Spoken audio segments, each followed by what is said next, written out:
Retomamos o Aquela julgamento. imagem se aproxima ao centro da mesa o excelentíssimo senhor ministro, presidente da Suprema Corte, ministro Luiz Roberto Barroso. Na pauta, a DPF 347, requerente pessoal contra a União e outros. Muito obrigado, senhor presidente, eminente ministro Luiz Roberto Barroso, a quem peço licença para subscrever Ao fundo as da imagem à saudações direita da mesa, que também na para o data voto, de excelentíssimo hoje senhor estão ministro sendo Luiz dirigidos a Edson Vossa Fachin. Excelência, que preside a primeira sessão É o vice-presidente do de STF. trabalho, digamos assim, com processos específicos desse Supremo Tribunal Federal. Também, da minha parte, almejo reiteradamente todo o sucesso na gestão de Vossa Excelência e não sem reiterar também que estaremos sempre apostos a colaborar e ajudar o pleno êxito. A imagem homem de pele certamente branca, se pele apresentará na avermelhada, gestão de Vossa cabelos Excelência. brancos, bigode branco, Cumprimento usa também óculos de grau. doutora Ana Borges, aqui pela Procuradoria-Geral da República, que se faz presente. Cumprimento os eminentes pares, eminente ministra Carmen Lúcia, os eminentes ministros, os advogados e advogadas que acompanham essa sessão, de um modo especial, advogados e advogadas que registraram a presença para acompanhamento desta DPF 347, doutora Alessandra Lopes da Silva Pereira, pela Advocacia Geral da União, pela Defensoria Pública da União, doutor Gustavo Zorteia, pela Associação Direitos Humanos em Rede Conexa, o doutor Gabriel Sampaio, e também cumprimento o doutor Admar Borges, aqui presente. Senhor presidente, Vossa Excelência vem de proferir um importante voto nesta DPF 347, que, ao mesmo tempo que resgata o voto já elogiável a todos os Com a palavra, o excelentíssimo senhor ministro Luiz Edson Fachin, o voto que Vossa Excelência ministro vem de proferir vice-presidente do projeta ainda STF. mais luzes na compreensão desse sensível e importante tema que, como bem pontuado, não diz respeito apenas à população interna do sistema penitenciário, o que por si só, obviamente, já seria mais do que digno de tratamento, mas também da sociedade brasileira como um todo. Eu vou juntar, senhor presidente, uma declaração de voto na qual não apenas rememoro os pedidos iniciais, o julgamento da cautelar, bem assim os elementos contidos no voto de Sua Excelência, o eminente ministro Marco Aurélio, que reconheceu, e a meu modo de ver corretamente, o prejuízo em relação à medida provisória 755 de 2016. E, no mérito, Sua Excelência julgou parcialmente procedente, acolhendo os pedidos contidos nas letras B, C e G, e indeferiu os pedidos contidos consoante a inicial nas letras D, E, F, H, E, I, e deu acolhimento parcial em relação às letras B, C e G que acabo de mencionar,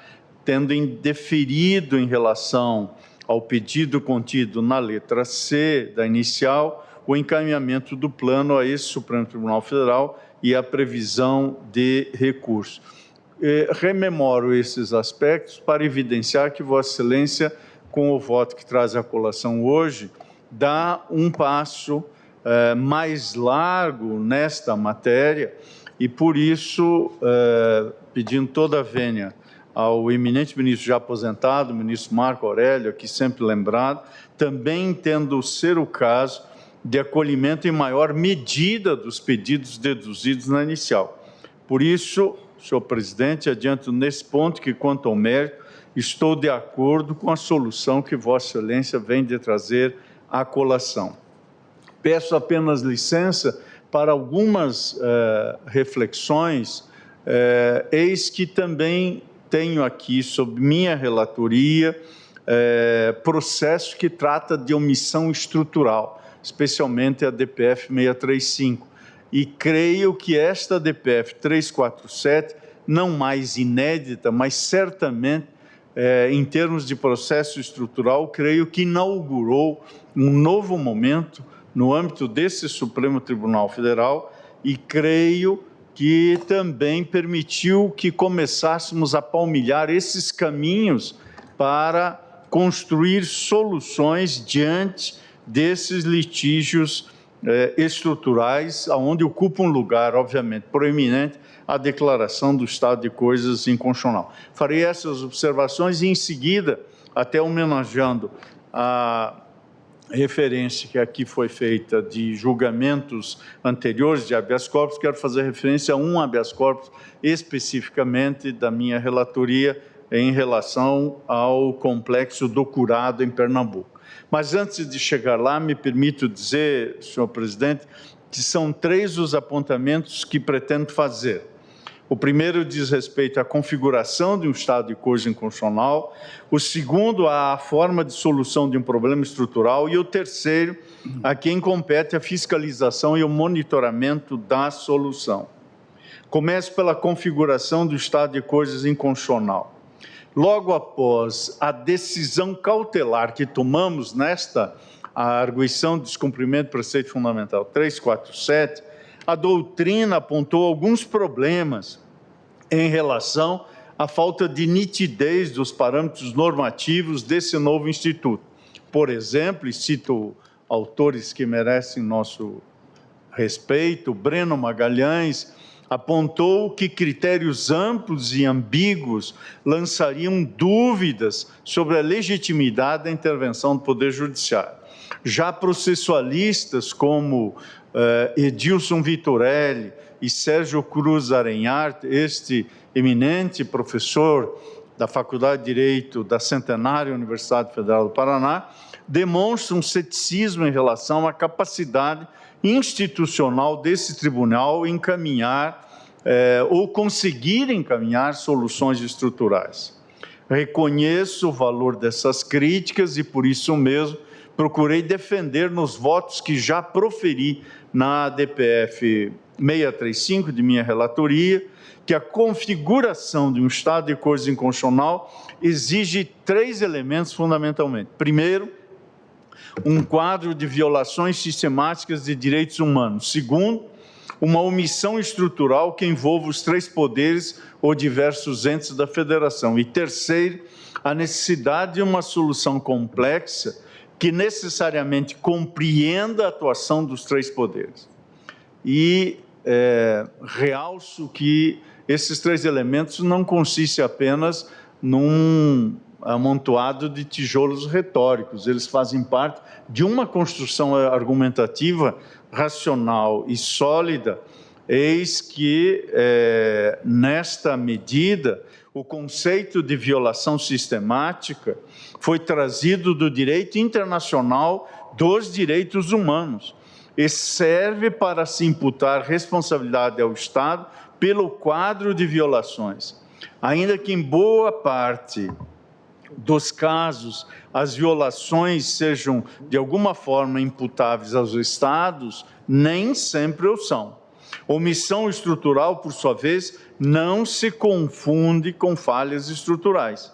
É preciso aqui fazer uma separação entre a capacidade única do Supremo Tribunal Federal de comatar a omissão constitucional e a atuação dos demais magistrados, que podem, aliás, devem, utilizar técnicas de julgamento estruturais para solucionar as falhas de políticas públicas. Esse é o estágio de desafios que nessa quadra da vida encontra-se o Supremo Tribunal Federal. Não mais apenas de dar conta de respostas aos chamados direitos subjetivos fundamentais, mas também a face objetiva desses direitos fundamentais que inequivocamente dialogam com as políticas públicas.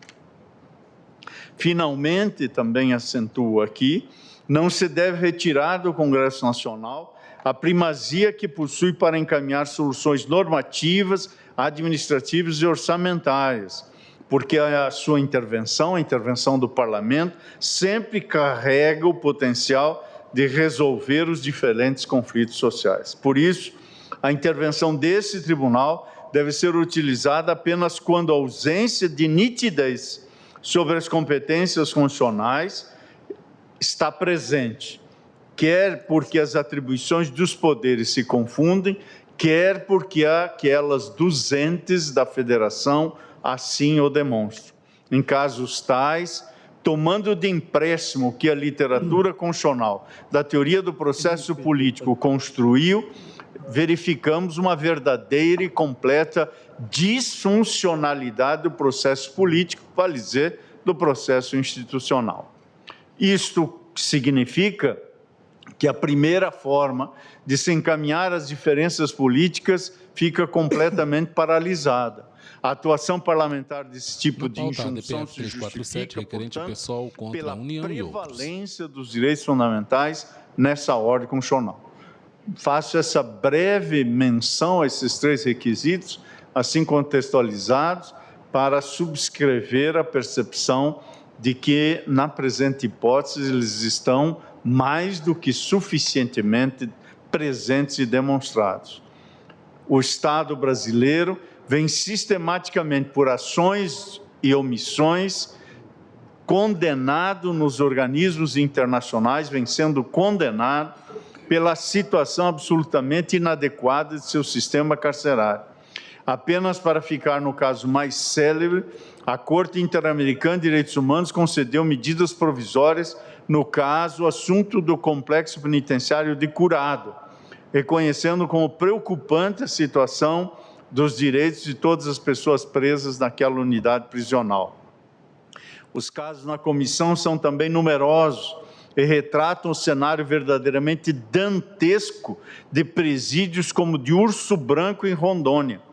Os relatórios feitos pelo Conselho Nacional de Justiça retratam um cenário que, embora localizado em uma unidade da Federação, é bastante comum a todas elas, como lembrou Sua Excelência, o eminente ministro Ricardo Lewandowski, no brilhante voto que proferiu no tema 220, ao ler trecho da inspeção feita em uma unidade de internação socioeducativa no Espírito Santo.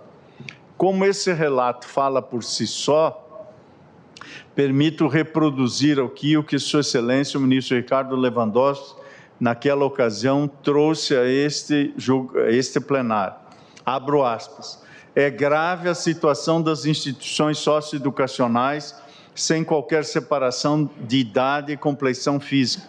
Não há separação entre educandos maiores e menores. Na unidade de internação socioeducativa, alguns deles dividiam o mesmo espaço em contêineres a céu aberto. 2 dessas caixas metálicas estavam expostas ao sol, sem banheiros e sem água encanada. Nessas condições, eram obrigados a defecar e urinar dentro do próprio contêiner. E ao início do dia, o piso era lavado e os excrementos depositados ao lado das caixas metálicas. O cheiro é repulsivo. Uma das celas estava fora de prumo e os excrementos dos adolescentes ficavam acumulados como um córrego no canto sulcado do caixote. Alguns adolescentes vomitavam. Falta-lhes ainda tratamento condigno. Vários menores estão em contêineres. 2 desses módulos estão expostos em intempéries climáticas. Sob o sol, o calor dentro da caixa chega a 50 graus, fecho aspas. Desse relato, cujos adjetivos seriam poucos para qualificar a situação aí vertida. Mas não é só isso. Além disso, a execução penal é um problema que desafia o federalismo brasileiro. Se, de um lado, cabe aos estados a construção e a manutenção de unidades prisionais, a política penal é, em regra, matéria federal. Os estados não possuem recursos e os municípios não querem, em regra, novos presídios em suas circunscrições. A União, por sua vez, financia obras, mas não a manutenção, onde estão os verdadeiros custos do sistema prisional. Sem perspectiva de solução, juízes são obrigados a estabelecer cotas e limites de internação, quando a não simplesmente interditar unidades prisionais. O julgamento do tema 220 atesta, de um lado, a criatividade com que temos lidado com esse problema e de outros seus limites. Para usar uma expressão que está um pouco pedestre, mas é exatamente isso, não há solução fácil para um problema tão complexo. Sem embargo, desta afirmação, somente quando todas as instâncias de todas as unidades federativas conseguirem organizar suas competências, é que a solução pode começar a ser construída. Por isso, trata-se, no presente caso, de um verdadeiro estado de coisa inconstitucional. Em situações como essa, o envio do plano a esse Supremo Tribunal Federal é condição indispensável para que o estado de coisa inconstitucional seja efetivamente superado. A ordem para que o plano seja encaminhado a esse tribunal não transmuda sua autoria, nem exige que esta Corte se torne especialista na matéria. O caminho não é o de chancelar as minudentes opções realizadas pelo Executivo, mas é o de ouvidos especialistas no tema, reconhecer que o plano tem potencial de superar o estado de coisa inconstitucional. Para isso, esse tribunal pode adotar o modelo que já foi utilizado em outra ação, que também aplicou a figura do estado de coisa inconstitucional no âmbito da atuação das Forças de Segurança do Estado do Rio de Janeiro, a DPF 635. Nesta, determinou-se que o plano a ser desenvolvido pelo Estado do Rio de Janeiro fosse submetido à avaliação desse Supremo Tribunal Federal após parecer elaborado pelo Conselho Nacional de Justiça e ouvido uma gama ampla de atores institucionais. Ainda está pendente de deliberação, naquele caso, pelo tribunal do plano apresentado pelo Estado do Rio de Janeiro. Mas não há dúvidas que será justamente sobre o conteúdo desse plano que a Corte se manifestará. E assim, por o que venho de mencionar, senhor presidente, o mais que consta dessa declaração de voto, e também pelo que já votei na DPF 635, me encaminho no acolhimento dos pedidos nos moldes propostos por Vossa Excelência, senhor presidente. Por isso, entendo que, nesta medida, pedindo vênia ao eminente ministro relator originário, mas também dou este passo mais ampliado para acolhimento dos pedidos nos termos propostos pelo eminente ministro Luiz Roberto Barroso, julgando, por consequência, também parcialmente procedente a DPF. Por derradeiro, senhor presidente e eminentes pares, refiro-me a um habeas corpus especificamente, que é apenas a guisa de informação, não são todos os que aqui foram mencionados, mas creio que esse vale a pena a referência, que é o habeas corpus 208.337 de Pernambuco.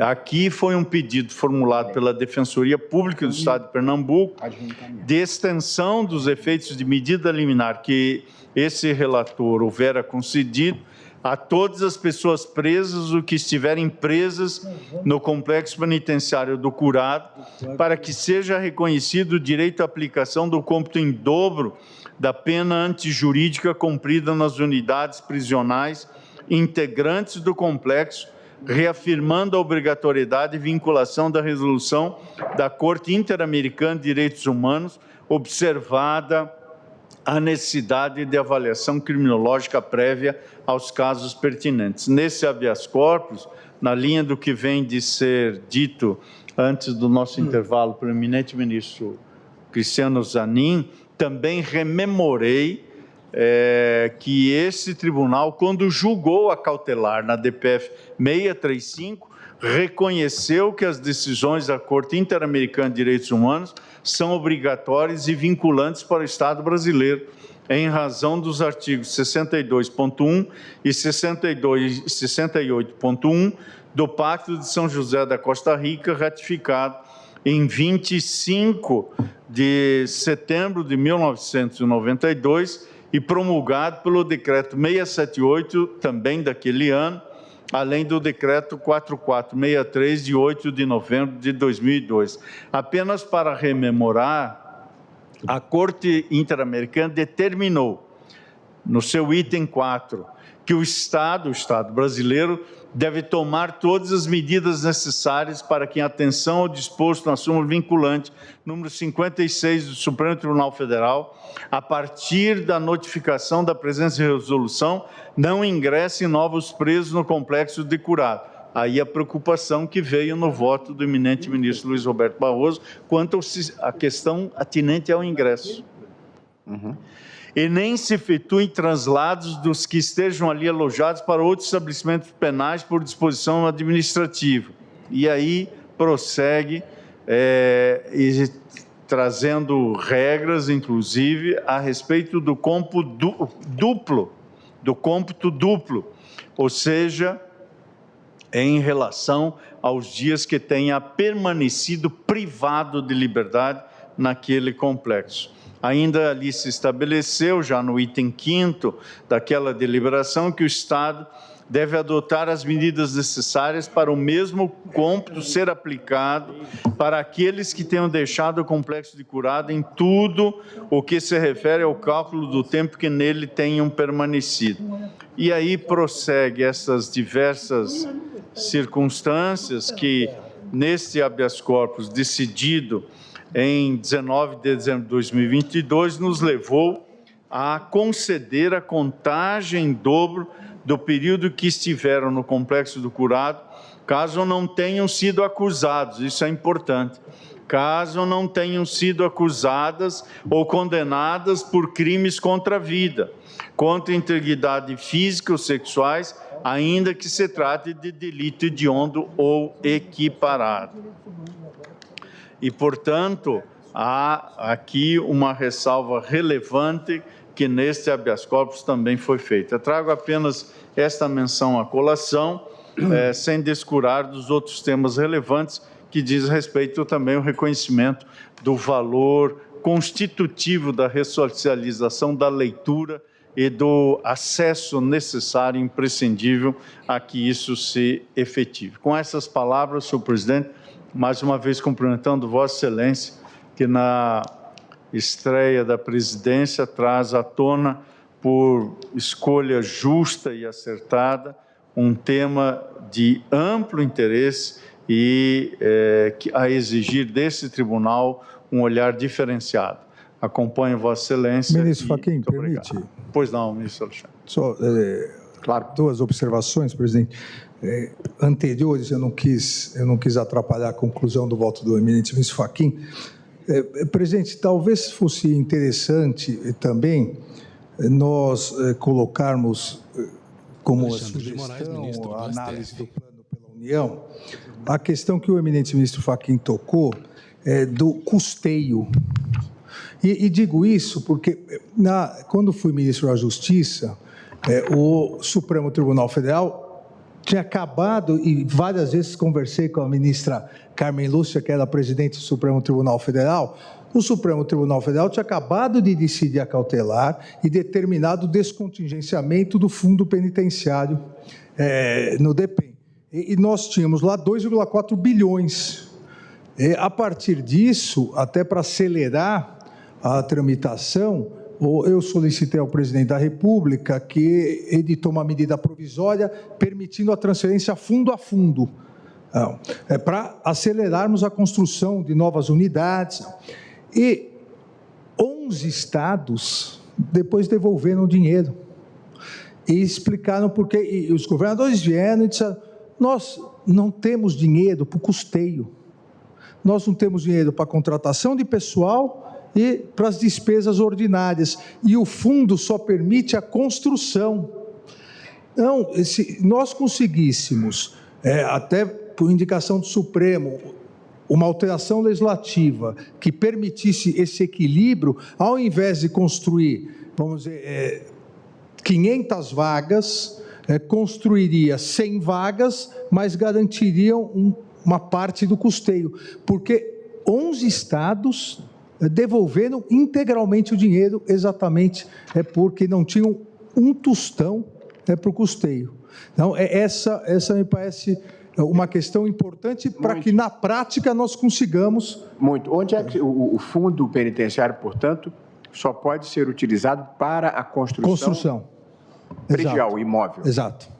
E não pode ser contingenciado. Não pode mais ser contingenciado. Não pode ser contingenciado, mas o que Vossa Excelência está propondo, a previsão do fundo, da destinação do fundo penitenciário está em lei. Portanto, nós estamos falando de uma mudança legislativa. Exatamente, uma indicação para que possa essa alteração, inclusive poderia por medida provisória, eventualmente, mas que possa também auxiliar o custeio. Senão, os estados que não têm condição devolvem. Uma segunda rápida observação. Ministro Alexandre, nesse ponto ainda, é que o custeio é uma despesa permanente, não é? Sim, mas auxiliaria pelo menos durante um ano, 2 anos. O mesmo período que Vossa Excelência, por exemplo, propôs para fazer o plano. Para os planos serem feitos, o fundo poderia ser usado para isso. Com um detalhe, precisa de ser, como o presidente está propondo, que tudo seja motivado, por exemplo, o juiz, na hora que vai manter ou justificar, que seja motivado, porque senão o Estado não aplica nisso e aplica em outras coisas, que era a razão pela qual o fundo só pode ser aplicado na criação das vagas. Tem que ser vinculado. Tem que ser vinculado e objetivamente controlado. É uma recomendação de proposição legislativa ou medida provisória que permita essa utilização do fundo. Me parece pertinente e Alguém tem objeção a essa ideia? Eu gostaria, se permite, não, André. Não objeção, ao contrário, é relevante a consideração, não participo do julgamento, mas na tentativa de trazer muito bem-vindo. Uma contribuição. O ministro Alexandre tocou num ponto importante, a partir de um apontamento do ministro Luiz Edson Fachin, e ao iniciar-se essa construção, me veio a preocupação, porque a partir da determinação do Supremo Tribunal Federal de não contingenciamento dos recursos do fundo, isso foi feito, e foi um momento muito importante para avançar na questão de uma mudança, ou início de uma mudança de paradigma de uma realidade caótica em relação ao sistema penitenciário. Não tenho os dados aqui, não consegui rapidamente pesquisar, mas quando estive no Ministério da Justiça, nós, de certa forma, participamos desse avanço de encaminhamento de recursos, mas já havia uma preocupação por parte do DEPEN de uma redução significativa nos anos subsequentes dos recursos do fundo. Então, há uma preocupação efetiva de que o fundo ele tenha, a partir das dotações orçamentárias, das leis orçamentárias da União, um aporte efetivo de recursos.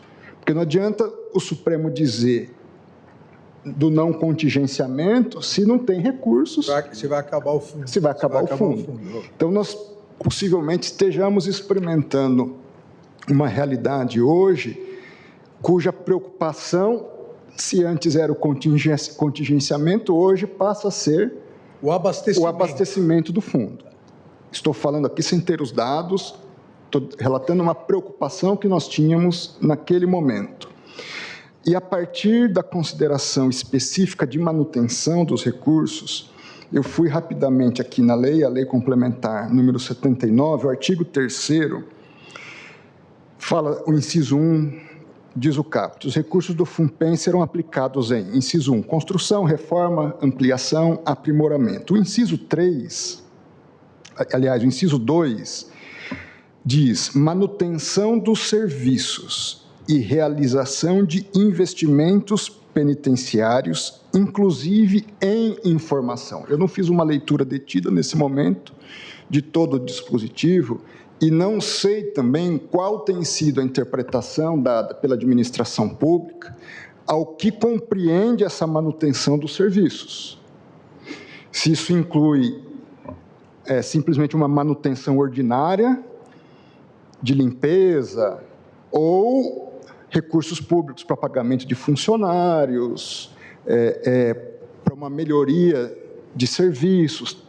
Tem um outro inciso que acho que fala em treinamento, ou seja, nós precisamos, talvez, seja uma oportunidade de, no âmbito desse julgamento, talvez à luz desse dispositivo ou de outro dispositivo que tenhamos na lei específica, de dar a devida amplitude que, no entendimento do Supremo, corresponde a essa manutenção do sistema como um todo.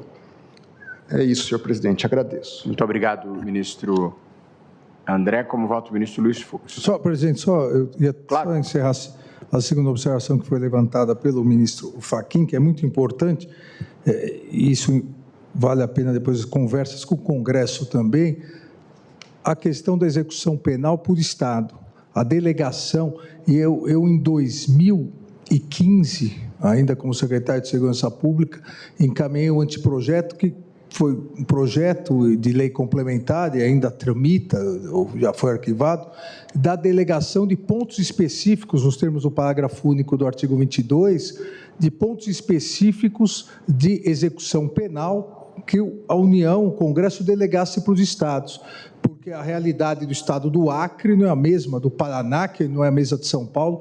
Isso seria um avanço muito grande também.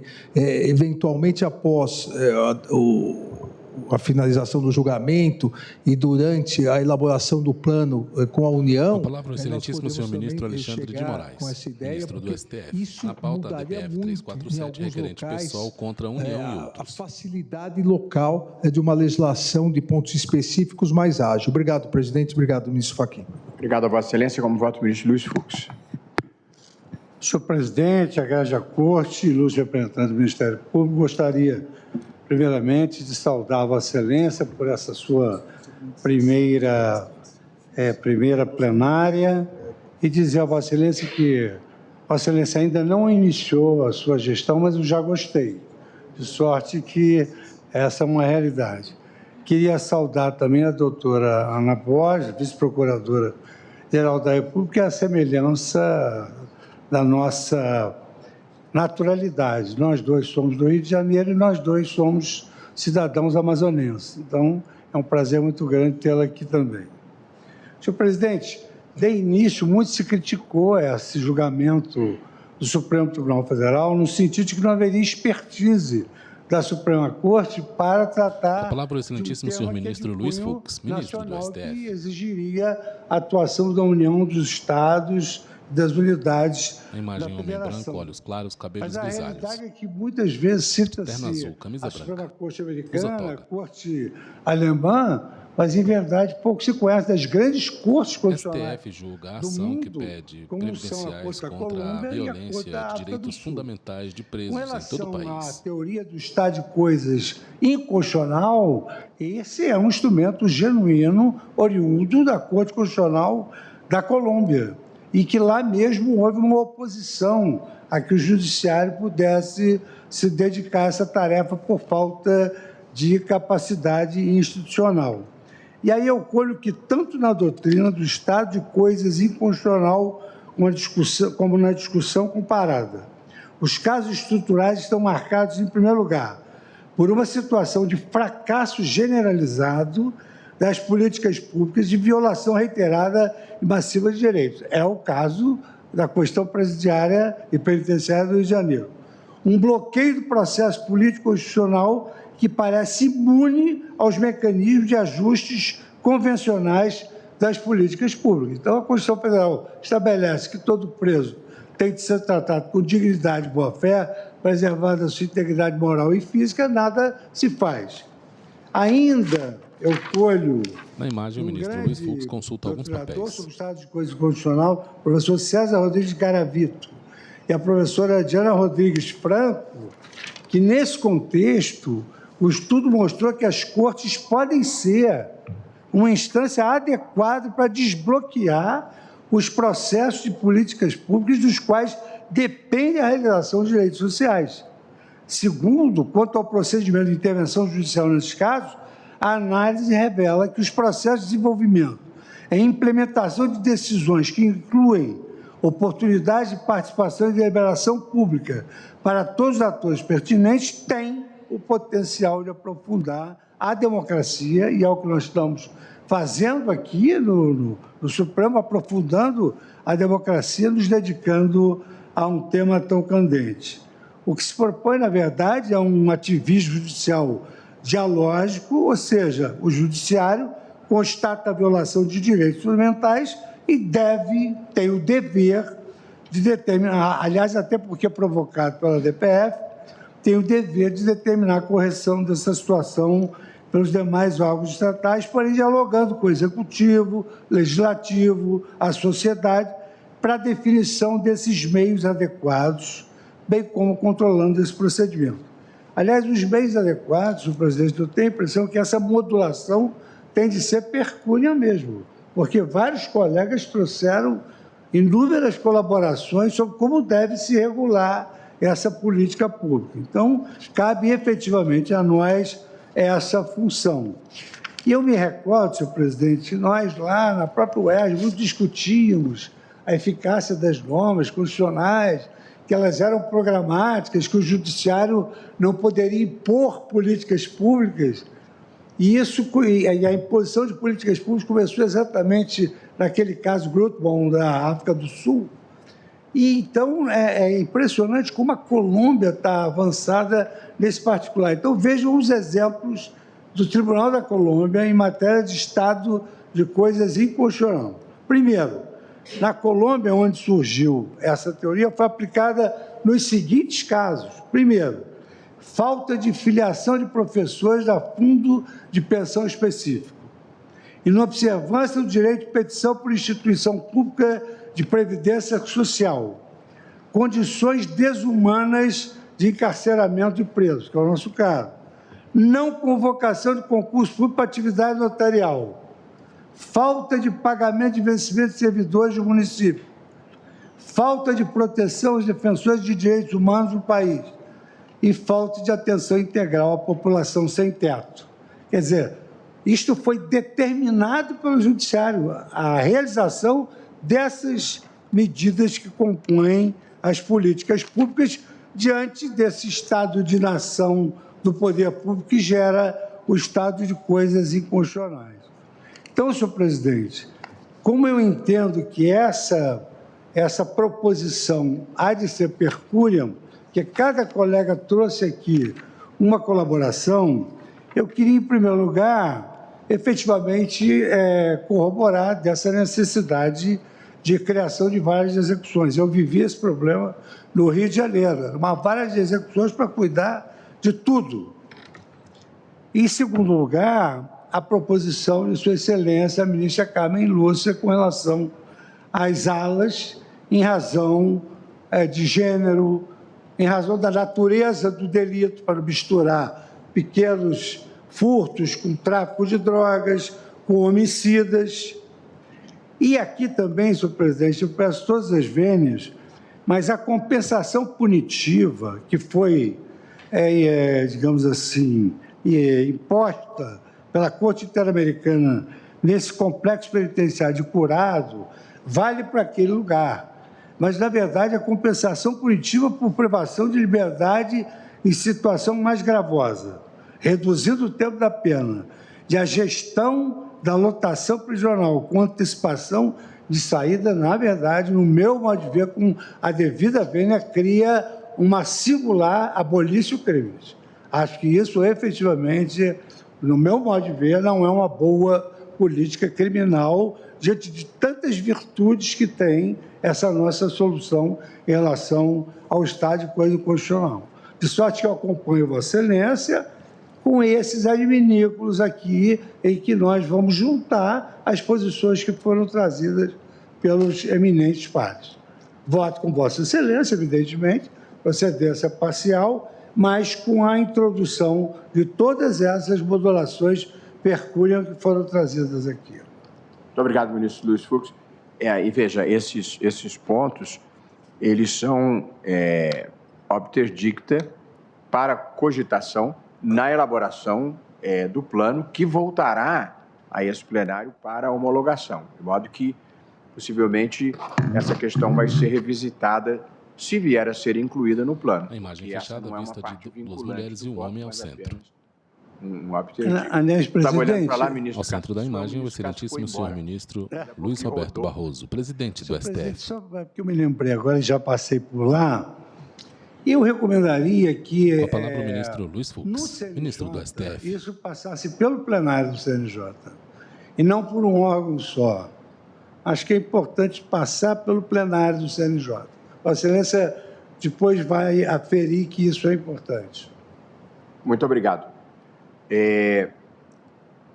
Convido agora a ministro Dias Toffoli, que nos acompanha por videoconferência. Boa noite, ministro Toffoli, que está em outro fuso, acordado até tarde, acompanhando o julgamento. E Vossa Excelência tem a palavra. Boa noite, querido presidente, ministro Luiz Roberto Barroso, renovando os cumprimentos da Vossa Excelência e, na pessoa de Vossa Excelência, cumprimentando a todos. Muito Para o voto, excelentíssimo senhor ministro Dias Toffoli, Vossa Excelência proferido ministro do STF. em toda a sua amplitude. É assim como o ministro voto. fala por videoconferência, ao fundo da imagem, Dias fachada do Toffoli. STF. Como vota a ministra Carmen Lúcia? Senhor presidente, cumprimentando mais uma vez Vossa Excelência, ou reiterando os cumprimentos, também me omiti no início, peço desculpas, que eu queria cumprimentar também o vice-presidente, que pela primeira vez comparece no plenário nesta condição, ministro Edson Fachin, e, portanto, reiterando cumprimentar a todos. Presidente, eu já fiz observações que levam, tenho certeza, Vossa Excelência a saber que estou acompanhando. Eu queria aqui dizer... Para o voto, excelentíssima senhora ministra Carmen Lúcia. Um voto escrito. Quanto ao estado de coisas inconstitucional, Vossa Excelência começou afirmando que os presos são tratados, em grande parte ou na grande maioria, lamentavelmente, melancolicamente, como bichos, foi a expressão que Vossa Excelência usou. Se verificar a legislação brasileira, 9.605, basicamente, vai se ver que lembra sempre o doutor Sobral Pinto, quando, no período da ditadura, dizia que gostaria que aplicassem aos presos o que era aplicado aos animais. Eu acho que é um pouco isso aqui que a gente tem, em grande parte, quando a gente adentra os presídios. Esta situação, portanto, exige o cumprimento da Constituição, que pede providências afirmou, contra a reiterou, violência de realçou, direitos e é fundamentais importante de que seja presos em todo o país, reafirmado, ADPF o Supremo 347, está requerente PSOL contra a União caso e outros. Constitucional, de acordo com a Constituição. E por isso mesmo é que, acompanhando Vossa Excelência e também o ministro relator, na declaração, no reconhecimento do estado de coisas inconstitucional, pela violação reiterada aos direitos humanos, pela uma omissão estrutural e continuada quanto aos direitos constitucionais. Eu lembro, Vossa Excelência afirmou também, e o ministro Marco Aurélio já tinha dito, sobre a questão da impossibilidade de ressocialização. Pelo que ele passa naquela experiência trágica, pelo pós, porque o egresso no Brasil é vítima de preconceito, e eu estou utilizando a palavra vítima no sentido mais integral da coisa, quer dizer, o Supremo Tribunal, desde a gestão do ministro Gilmar Mendes, tem o projeto Começar de Novo, exatamente porque se a sociedade não der possibilidade de a pessoa voltar a ter uma vida normal, a dificuldade é enorme de nós alterarmos esse estado de coisas inconstitucional. Neste caso, não por uma inconstitucionalidade do Estado, mas uma inconstitucionalidade que vem de um preconceito reiterado que se volta contra essas pessoas. Isso também precisa de ser afirmado. E recuperando um dia, me disse, presidente, que os senhores ficam falando de ressocialização, ele me disse, nós nunca perdemos a socialidade, só que aqui dentro eu só tenho como me socializar com os meus colegas. Por isso eu tenho que me unir a eles. E, na verdade, é um olhar dele sobre a experiência. Quer dizer, a gente fica olhando como se depois ele voltasse à sociedade. Ninguém vive isolado, eles muito menos. Num local que caberia 2 pessoas ou 4 pessoas, tem 20, ele se socializa do jeito que ele quer. E aí todo o caldo criminoso que Vossa Excelência descreveu, de serem verdadeiras escolas de crimes. E aí, presidente, eu acho que neste plano que Vossa Excelência propõe, que já está sendo aceito, é preciso que não o Judiciário, mas o Poder Executivo, ao elaborar estes planos, leve em consideração as profundas viciosidades, para não dizer prática de infrações até penais, que há no sistema. Todos nós que fazemos visitas, frequentamos ou trabalhamos socialmente com essa matéria, sabemos que em algumas penitenciárias há tabela de preço para deixar um sair, para deixar o outro receber alguma coisa, para benefícios. Isto é tudo ao lado, mas constante, e noticia-se o tempo todo. Então, eu acho que o Conselho Nacional de Justiça também poderia fazer era obrigar o cumprimento da lei de execução penal. O juiz tem que ir ao presídio. Se ele não ouve o preso, é impossível imaginar que só a audiência de custódia é suficiente para que ele possa denunciar o que aconteceu no momento da prisão. E depois? E o que ele passa lá dentro? E quando a gente visita, presidente, e Vossa Excelência haverá de ver isso, às vezes os presos nos entregam a sorrelfa, um pouco sorrateiramente, algum bilhete, alguma coisa, denunciando coisas pelas quais eles passam, e eles têm medo e não têm com quem falar e denunciar. Por outro lado, eu reconheço que também os agentes penitenciários passam por coisas que não têm com quem reclamar. Então, essa viciosidade não acaba nunca. O ministro Alexandre talvez tenha essa experiência de saber. É grave para o agente penitenciário, para o diretor, é gravíssimo para o preso. E isto é um sistema verdadeiramente de corrupção ali dentro.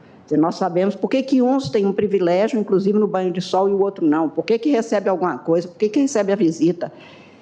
E nada disso.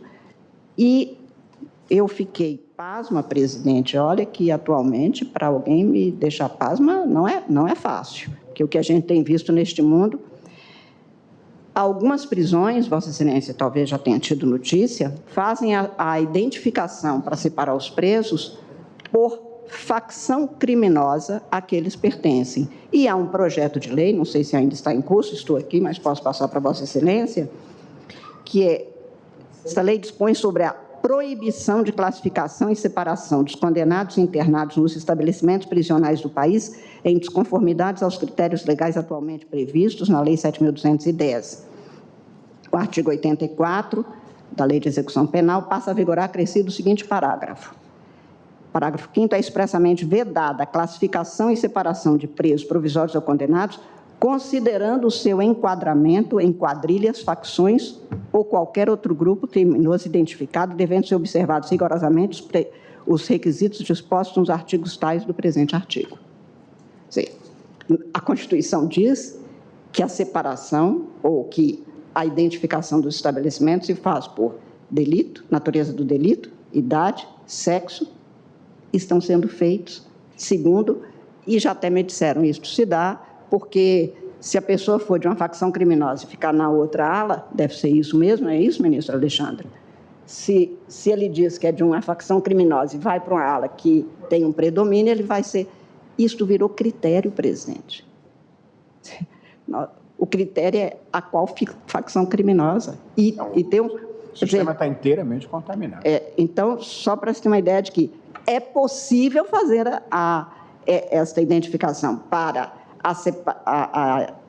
o encaminhamento pelo critério constitucional e não por estes, sem deixar de levar em consideração, é óbvio, que há facções criminosas atuando nos presídios, e disso se dá notícia. Então, por tudo isso, eu acho que Vossa Excelência determinar no voto que nós estamos seguindo, que haja agora a identificação nos critérios constitucionais, se não, até pelo déficit de vagas, se não vai resolver, mas é preciso separar cada vez mais segundo esses critérios, que são os critérios racionais e que são possíveis de serem feitos, pelo menos em grande parte, e eu digo em relação a mulheres e aos menores e adolescentes, eu não tenho dúvida que é imprescindível. Também eu não sei como fazer, já discutimos isso em algumas dessas organizações, como fazer para ouvir as denúncias do que está acontecendo, e claro que o preso pode falar o que ele quiser, mas hoje ele não pode falar nada e não se sabe o que acontece ali dentro, de subjugação de uma pessoa pela outra, deste sistema de privilégios e benefícios contrários aos critérios legais, enfim. Acho que estes dados precisam de ser considerados nesse plano, e fica aqui também como obterdicto da minha parte.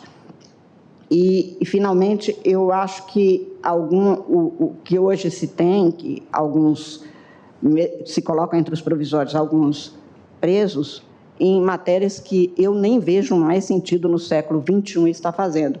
Mas há um local, por exemplo, para prisão por dívida alimentícia. O Supremo já disse, esse plenário já disse que ainda é possível, eu acho isso uma coisa complicadíssima. ainda que seja por pouco tempo, é o corpo da pessoa pagando por uma dívida financeira, mas essas pessoas também estão sendo colocadas nos mesmos locais em que estão presos por crimes, porque essa é uma prisão civil, a única que ficou, que o Supremo ainda diz que valia. Eu, particularmente, tenho dúvidas até sobre isso, mas, enfim.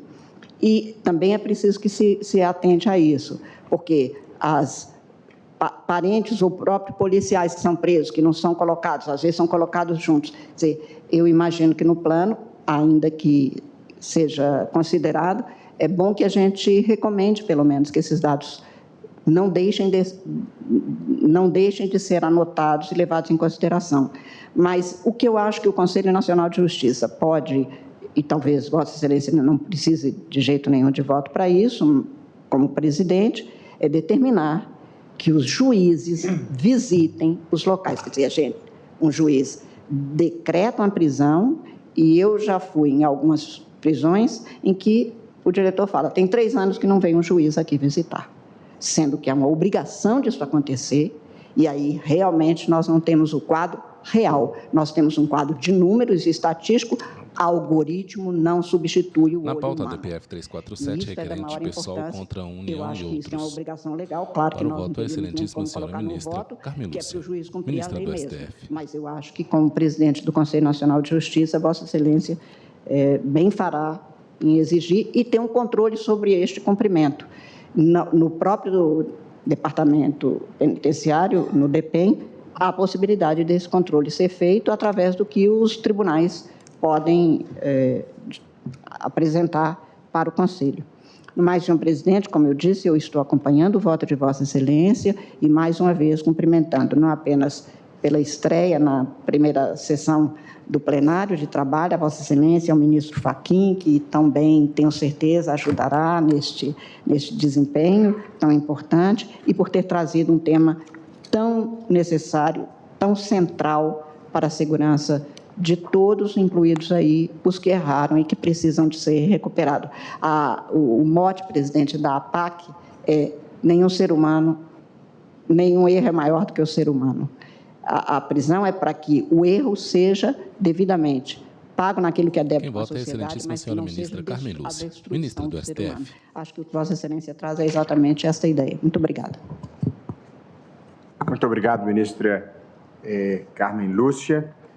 O ministro Gilmar Mendes não está conseguindo entrar por videoconferência, de modo que eu vou suspender o julgamento para que Sua Excelência possa pronunciar o seu voto amanhã, possivelmente ao início da sessão, ou tão logo consiga a conexão.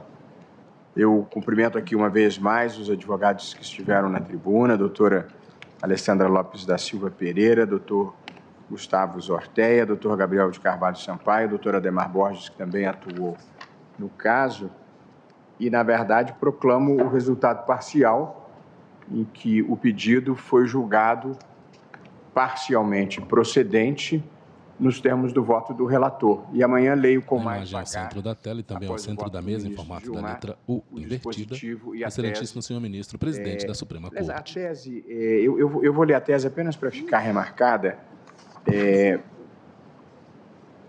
Em uma pasta azul, o ministro consulta alguns papéis. Dispositivo que amanhã nós organizamos com calma.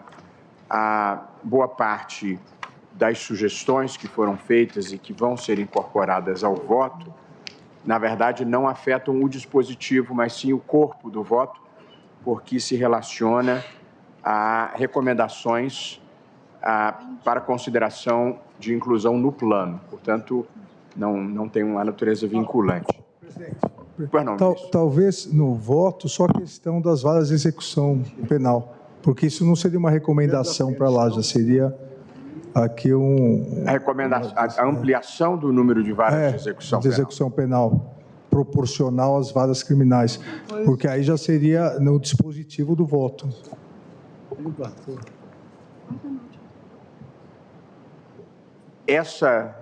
Porque nós, nesse momento, estamos determinando à União e ao Conselho Nacional de Justiça que elabore um plano e sugerimos alguns pontos para serem incluídos no plano.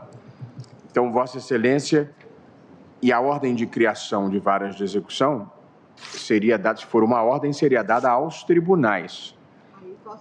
Mas o que Vossa Excelência sugere é que nós determinemos a inclusão no plano dessa determinação, é isso? Não, é que nós já, essa foi a minha ideia inicial, mas que nós já decidamos a necessidade... Com a palavra o ministro Alexandre de Moraes. Da criação e instalação de mais varas de execuções penais proporcionais ao número de varas criminais. E depois, a partir dessa decisão, a comunicação ao CNJ, o CNJ que vai analisar essa proporcionalidade, mas já como decisão. O destinatário dessa ordem, então, seriam os tribunais de justiça, é isso? Exatamente. Mas nos termos regulamentados pelo CNJ, porque nós não temos ainda a proporção, né? Eu vou só amadurecer exatamente como formular isso e amanhã nós voltamos até porque talvez seja o caso de recomendar que o CNJ faça isso, porque o CNJ é que vai ter os números de quantos tribunais, quantos presos em cada local, em que condições, quantas varas. Então, talvez recomendar que o CNJ... Facilita um pouco, porque o destinatário da nossa decisão, um deles nós estamos dando determinações para a União e para o CNJ, nesse primeiro momento. De modo que talvez determinar ao CNJ que faça esse estudo e a consequente determinação de criação, talvez seja uma formulação mais adequada. Pode ser. Ok. Então, vamos... Senhor presidente... Pois não, ministro Toffoli.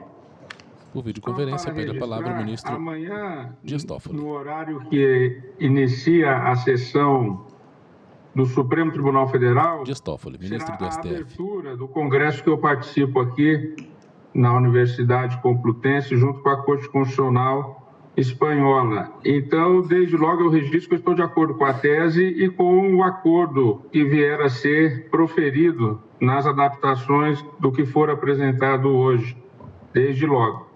E assim que me desvencilhar do evento, tento entrar na sessão mais ao final. Muito bem, muito obrigado, ministro Toffoli. Mas há razoável consenso já fixado agora sobre a necessidade da ampliação das varas de execução penal. Portanto, amanhã será apenas uma questão de forma, de como formular esta proposição. Mas já temos a concordância de Vossa Excelência. Muito obrigado. Eu não esqueço da senhora em hipótese nenhuma. Eu agora concedo com muito prazer a palavra à senhora vice-procuradora-geral da República, doutora Ana Borges Coelho Santos, que nos honra com a sua presença e com a sua estreia na nossa bancada e que pede a palavra. A honra é minha, presidente. Excelentíssimo senhor presidente do Supremo Tribunal Federal, ministro Luiz Roberto Barroso, excelentíssimo senhor ministro, vice-presidente desta casa, imagem mulher de pele branca, cabelos castanhos, excelentíssima senhora pouco abaixo ministra dos Carmen ombros, Lúcia, senhores ministros, veste roupa vinho então, e usa repito, toga preta sobre os ombros. Está nessa casa. E, mais do que honra, é uma alegria de grandes proporções inaugurar minha presença nesta casa, também com a primeira sessão de julgamento do novo presidente, do novo vice-presidente, e que honram não só o Supremo Tribunal Federal, mas toda a magistratura brasileira. Com a palavra, excelentíssima senhora ministra Ana Borges Coelho, de que o Supremo Tribunal Federal, subprocuradora-geral da República, ele é o reduto do cidadão, é o reduto de que a Constituição será cumprida e que a ordem constitucional será mantida. Então, é com muita alegria, mas eu não poderia deixar de dizer mais algumas palavras aqui. Então, eu vou pedir vênia. Primeiro, ministro, a minha admiração, ministro-presidente, minha admiração vem dos bancos da academia. Quem passou pelos bancos da academia e não conhece, pelo menos algum dos seus trabalhos, está um pouco perdido no constitucionalismo brasileiro e, com toda certeza, precisa um pouquinho mais conhecer sobre o que são os direitos fundamentais, na nossa visão dos direitos humanos, depois que eles passam a integrar o nosso ordenamento. E nesse ponto, aí eu vou repetir, o Supremo Tribunal Federal se engrandeceu com a sua presença e mais ainda agora que Vossa Excelência está na presidência. E não é por acaso que Vossa Excelência escolheu para o primeiro julgamento esta ADPF, que ela representa uma realidade que muitos brasileiros não conseguem enxergar. Há, sim, violações massivas de direitos fundamentais no Brasil. Direitos humanos naquela concepção bem geral, na concepção internacional. Há, sim, violações massivas de direitos humanos e de responsabilidade do Estado, porque as políticas públicas aí mostram que há falhas estruturais na sua formulação ou na sua execução, seja por falta de recursos, seja por um planejamento ou uma elaboração inadequada, seja por não refazimento daquelas políticas públicas que mostram que não foram ou que não são adequadas. E isso, muitas vezes, não chega do outro lado no cidadão. Então, o primeiro julgamento, ele mostra e vai retratar a sociedade brasileira que precisamos ter esse olhar para o menos favorecido e para aqueles que estão em sofrimento em razão dessa lesão, que é uma lesão massiva. Daí a construção que vem do direito norte-americano e da Structural Injunction, e que nós lembramos que o grande ápice foi justamente com a segregação racial. Não basta que uma Corte Suprema diga que não pode segregar, é preciso trazer políticas públicas, trazer a construção, dar o caminho para que as políticas públicas sejam construídas, para que haja a dessegregação, para que possamos mudar esse panorama. E, neste momento, eu gostaria também de parabenizar o ministro Fachin. Eu atuei pelo Ministério Público, pela Procuradoria-Geral da República, na ADPF 742 dos quilombolas, que é da sua relatoria, Excelência. E aí presenciei como é difícil fazer a construção em conjunto, porque as lides estruturais se prestam a que a formulação de soluções seja dada em conjunto. Não adianta o judiciário dizer faça isso se falta recursos, se falta plano de execução. E Vossa Excelência precisou, em determinado momento no grupo de trabalho, firmar decisões para explicar o que é uma lide estrutural, onde o diálogo é essencial e a boa vontade. E, muitas vezes, é o que falta, é boa vontade para resolver o problema. E aí, mais um motivo a me cercar, integrei o Conselho Penitenciário do Estado do Amazonas por quase 8 anos, como Ministério Público Federal. E as reuniões do Conselho Penitenciário, isso década de 90, eram feitas dentro do presídio, pelo menos uma reunião semanal. Então, quem não entrou... E a situação, pelo que se vê hoje, é muito pior do que era na década de 90. Quer dizer, nós não avançamos, ao contrário. Mas quem nunca entrou num presídio, quem nunca assistiu sequer uma notícia, não tem noção do que é um presídio, por melhor que seja a condição em que ele se encontre. Eu tenho ouvido, que eu integro o Conselho Nacional de Direitos Humanos, relatos tenebrosos da situação, das escutas feitas, das missões, do que acontece nos presídios brasileiros. Então, vou repetir, presidente, receba meu parabéns, senhor vice-presidente, receba igualmente. Essa corte toda está de parabéns pela presidência, vice-presidência. E, mais do que desejar sucesso, Ministério Público, como Ministério Público, desejo esse sucesso, tenho certeza que ele acontecerá, e estamos aqui para realmente tentar construir cada vez mais uma sociedade melhor dentro do que a nossa Constituição, a nossa Carta Esperança de 88 trouxe, que estamos na semana de comemoração. Parabéns, presidente. Parabéns. Muitíssimo grato, doutora Ana Borges, agradeço em meu nome e em nome do ministro Luiz Edson Fachin as palavras gentis. Ministro Luiz Roberto Barroso, presidente do STF. As observações de Vossa Excelência sobre a delicadeza e a relevância desse caso que estamos julgando e a importância dessa interlocução com a sociedade, porque essa é uma mobilização que exige uma participação mais ampla e não apenas uma ordem judicial. São 17h59. Não creio que o ministro Alexandre de Moraes conseguisse fazer o relatório e voto do caso seguinte nesse minuto que nos resta. 2 minutos dá. De modo que, agradecendo a presença de todos, agradecendo de coração a acolhida e o privilégio, eu diria, da convivência com todos, declaro encerrada a sessão.